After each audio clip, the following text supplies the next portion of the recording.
Well, David, I'm in a remote location today. Hope you had a Merry Christmas, and we're getting closer to 2020. Thank you very much for participating in a very coursey Christmas. How are you, David? I'm very well, and a Merry Christmas to you. And I think the new year is going to be a fascinating challenge for a whole bunch of people who might be quite surprised at what's coming down the track. Absolutely. Now, the interesting thing, David, is you and I normally spend a considerable amount of time developing each show on the phone before we do them, and we haven't quite had the opportunity to do that today. So it's going to be interesting because I think today's show will be a bit more like one of our phone calls that have never been presented to the public. And I'm actually not making an excuse. I'm looking forward to this because I think it'll be an interesting and sort of new way for us to proceed. I haven't had much time to review your frequent posts. Those, of course, are happening on patreon.com/reverse CSI storyboards, and also people can review information that you're posting by going to reverse CSI scripts. But why don't you take us through, David, a little bit of what we're going to discuss today, and then we can get everybody ready for our Patreon show where we're going to dive into the details. Well, thank you, Jason. And so I just want to introduce my Friday post to the public at large, the people who come to the site. And they may be intrigued to recognize that I've written it very specifically to a readership that may or may not pick it up, but eventually the message will get through. But perhaps the most important person on my address list in this open letter is to David John Sainsbury, Baron Sainsbury of Turville, who's an honorary member of the Fellow of the Royal Society, and he's Chancellor of the University of Cambridge. And the reason I'm writing to him is, well, there's a variety of reasons. One is, as most people know, I'm an alumnus of Cambridge University. I went to Queen's College, and I'm very concerned at the challenge that is being presented in this era of social engineering to post-secondary institutions, Cambridge, Northwestern University, University of Chicago, London School of Economics, in helping the students and faculty, for that matter, differentiate between artificial reality messages, which essentially are lies that are being propagated over the internet, and what I would call deductive logical truths. And obviously, if you misinterpret or the public fails to recognize and starts acting as though the artificial reality lie was the truth, then you're going to get extraordinary situations where, for example, we might be watching Jane Stanley broadcasting from New York on 911 and looking into the camera, and I believe she's looking into a telescreen or teleprompter that's been patented by the BBC, and she says something to the effect around, I think, 5 o'clock in the afternoon on 9/11, we are getting news that the Salomon Brothers building has collapsed. And that, of course, is fake news. It's an artificial reality message. But that's been buried in the mud or the slime, if you will. But it's actually very revealing because I believe it exposes or shows that the BBC had foreknowledge of the 911 attack. So essentially what I'd like to talk about or differentiate or help the public understand is there is a way of differentiating between artificial reality messages or lies and deductive logical proofs according to the techniques which I pioneered in the 1980s. Over to you. Mm-hmm. And of course, David, we'll be going into great detail once our show begins on patreon.com/reverse CSI storyboards, patreon.com/crowdsourcethetruth, and subscribestar.com/crowdsourcethetruth. We're getting pretty close to the end of the year, David, and it's important that the sponsors of Crowdsource the Truth and the co-hosts who appear on Crowdsource the Truth stick with us.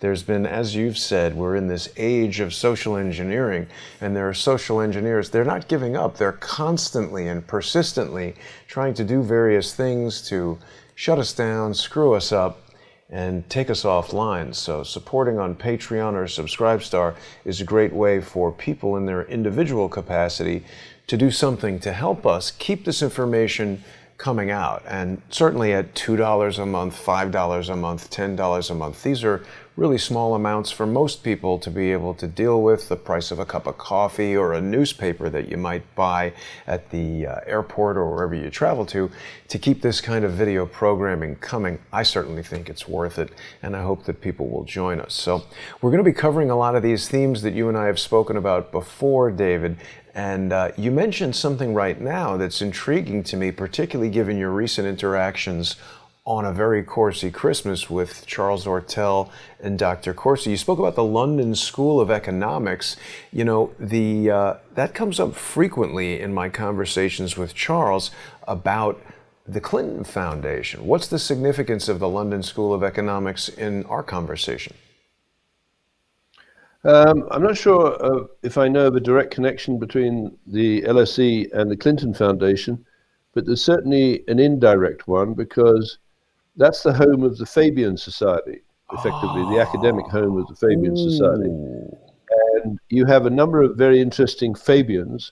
I believe Tony Blair, the former Prime Minister of the UK, was a Fabian.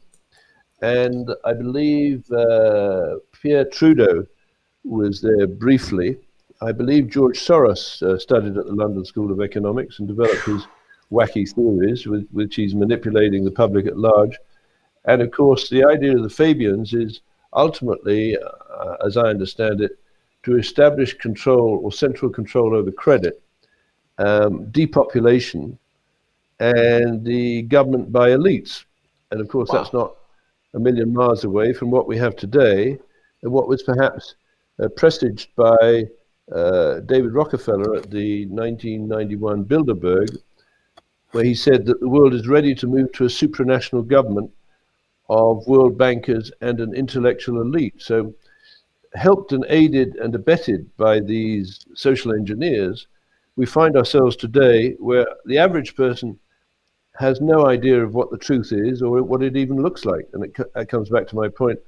We ought to take the London School of Economics by the scruff of the neck, and somewhat irreverently, my alma mater, Cambridge University, and tell these people, for example, and I just discovered it 2 days ago, at Cambridge University, there is a research team looking at the use of artificial intelligence and expert system and fuzzy logic algorithms to detect hate speech, and then basically compartmentalize it so it shouldn't infect people who might be otherwise offended because they deem themselves to be a member of a minority group. Well, I deem myself to be a member of a minority group. I've got bad teeth from my national, health days, right? I'm 76, and I'm an old, heterosexual white man, and there aren't many of us around over here.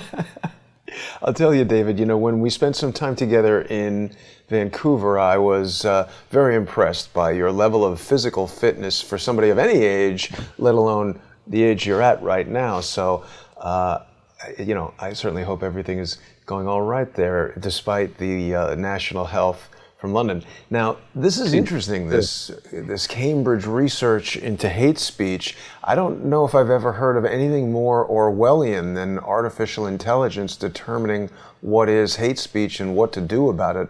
This will obviously be a component of our conversation, but what can you tell us about this briefly, David? Exactly that. And let me, in the context, someone wrote to me the other day and said, I keep referring to fuzzy logic, hate speech. No, correction, fuzzy logic algorithms, and could I explain? Well, let me explain with reference to the wind tunnel test by Kinetic of the Boeing 737 MAX 8 aircraft. Let's say that we are programming the international networks with a rule or a law or a premise that says anyone using more than a certain weight of carbon dioxide in an aircraft as it climbs from takeoff that exceeds this limit is actually violating the cap that we, whoever we are, deem not to be violated.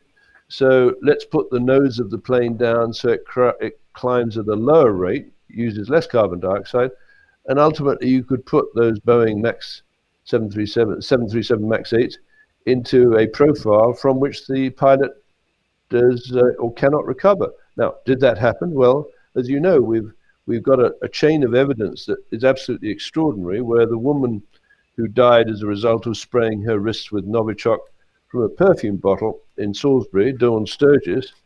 The father of her two children, Andrew Hope, is actually a senior systems engineer with Kinetic, which does, well, Kinetic is a company, it does two things.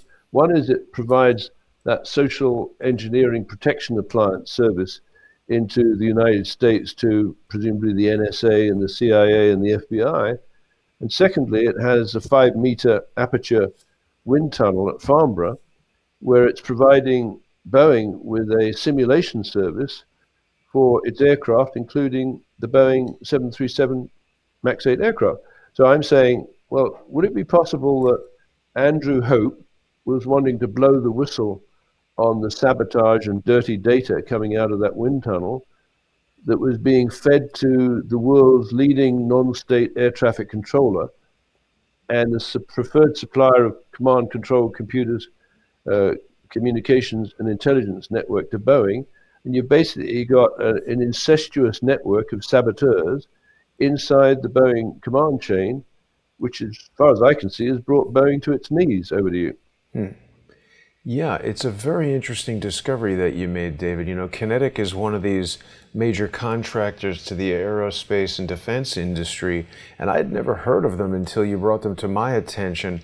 I presumed that social engineering protection appliance was kind of like maybe the focus of their business, but it doesn't seem so. That's just one element of it. But pretty much all of these high technology companies, Lockheed Martin, Raytheon, or whatever, they all have a division or some products that are focused on cybersecurity, cyber intelligence. And it seems to me, David, when I look at the totality of information that we've been reviewing, not only on your show, but other guests that have come to crowdsource the truth, this seems to be a tremendous area of operation that most people aren't aware of. It's almost as if when the invention of the airplane occurred, if the military were building up an air force and the general public were unaware of it, and suddenly bombs started dropping out of the sky, and nobody really had a clue where this technology was coming from or how a bomb could drop from the sky.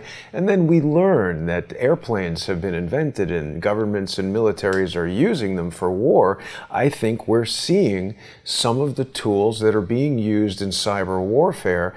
And just as you have just remarkably cleverly integrated this icon of a set of binoculars where one of the optics is looking outward while the other is looking inward, this obviously indicates that we're looking at them and they're looking at us. I think some of these cyber defense tools are being turned against citizens of the United States, and in your case, Canada, being turned on us in a way that most people would be shocked to know, and we don't even necessarily know who's looking through that other binocular at us. Well, absolutely, and this is where I distinguish in my work in the 1980s, which focused on the deductive computing machine, for which I applied as an inventor for a European patent, etc., etc. The beauty of the deductive computing machine, it deals in truth values, actually, not fuzzy logic, but whether it's true or it's false. So when you're trying to analyze these complex crime scenes, you need to find an area to focus on where it's only about true or false values. And that's the beauty of going into the United States Patent and Trademark Office and its equivalent in the Five Eyes countries, because there, the description or the abstract of the patent, and I've identified 6 that I think are core to the modern use of artificial reality lies to manipulate the public. The beauty of the abstract and the full definition of the patent is it's true or false. That is to say, if I say this doesn't say that, you can go and look at the patent, and if it does say it, then I'm lying, right? Or I'm committing a falsehood. Right. So the beauty of assembling what I would call a virtual machine, that is to say, clipping, as in the case I've done with today's post at the end of it, in the references, I've listed 6 patents that I can, in my head, and I think that should be a fundamental educational tool in post-secondary education. I think people should learn how to take one or more of the 4 million patents processed by Seco on the 17th of November of last year, and the 10 millionth patent that was processed and granted to Raytheon this year, and that was announced with great joy by President Trump and Wilbur Ross. You should be able, as part of your education, to go into the patent office, clip together these various patented devices, and create a virtual machine, which I would argue can be modeled or simulated by my deductive computing machine, and then apply that to a crime scene and see if you can find a signature at the crime scene. For example, Jane Stanley's presentation from New York that the Salomon Brothers building had collapsed, and see if you can explain anomalies. Anomalies are incredibly important. That was an anomalous presentation by Jane Stanley, and she used some interesting words, Jason. She used the word collapse, whereas we know that building number 7 was blown up. So what she didn't say, or what was not presented on the script that she read from, she could have said, or should have said, that the Salomon Brothers has been demolished in an explosion. Right. But she didn't. Well, that was because the people who wrote the text or presented it, right, they obviously didn't want to alert the public, we the people, that building number 7 had been blown up, because that would be so far out of the abilities of this long-bearded wonder straddling a yak in a cave in Afghanistan, they would have realized it was a scam. Over to you. Right.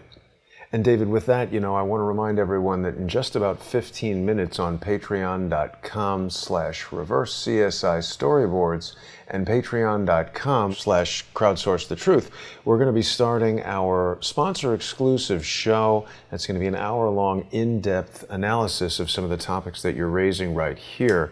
So I want to thank everybody for watching us right now. And as we approach the end of the year, I guess, David, this will be our last show in 2019. So after today, I'll see you next year. I want to thank all of the generous Patreon sponsors who have joined us in 2019. I think 2020 is looking hopeful, and there's so much that's going to happen, I think, in the early months. Of course, we've got the U.S. presidential election coming up in 2020, and we know how much the Congress in the United States wants to get rid of President Trump, so there should be quite a bit going on. But I'll see you, David, in just under 15 minutes on patreon.com/reverse-CSI storyboards, patreon.com/crowdsourcethetruth, and subscribestar.com/crowdsourcethetruth. And thanks everybody for watching. Thank you, Jason. Happy New Year to everyone.